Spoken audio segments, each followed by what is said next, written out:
Bun, e partea a doua și eu cu Rebecca o să fim vorbitori. Nu, eu vorbesc, tu vorbești, dacă ai chef de vorbit. Bine. Eu doar râd de ăștia. Bine, bine.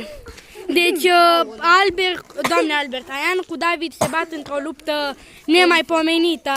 Război mondial 2. Aian mai are puțin să-l mai omoare pe David, să pune pe capul lui.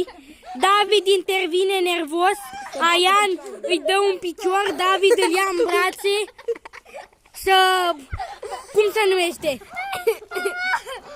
Să gâdile, să taci, mă, că eu sunt vorbitorul. David cade pe Aian, face scheme schematice. Aian se ridică maestruos, David vine la Aian și îl ia în brațe. Aian cade! David se pune pe el. Aian se pune pe David. Eu și un om pe aici. Și de am pus puțină pauză. Bun.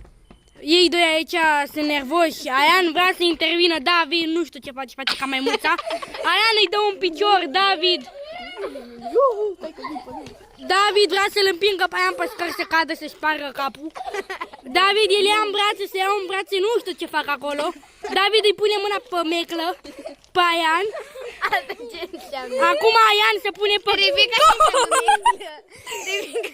Aian s-a pus pe David, nu știu ce a făcut acolo. Acum... Ce înseamnă meclă? Acum aici fac ceva ce nu știu ce se întâmplă. Acum mai iau puțin și intră la spectatori aici la... Cred că o să revenim cu partea a treia, vedem ce zic personajele. Da, concurenții. David îl ia pe Aian, mai vrea să-l... L-a doborât jos. Nu știu ce-i face acolo. Cei doi râd, sunt foarte amuzanți de ceea ce se întâmplă. Deci dau cu picioare, să strâng de gât, Aian vrea să scape, David nu lasă. Râd. Bă, da, mai trăiți acolo? O întrebare. Aian vrea din răsputeri să iasă, nu poate. A reușit să iasă din fericire, acum din păcate nu-l mai lasă pe David. Aian s-a pus pe David, nu s-a pus acolo, a coborât. Aian vine nervos pe David, cade pe David, vrea să-l bată, să-l omoare.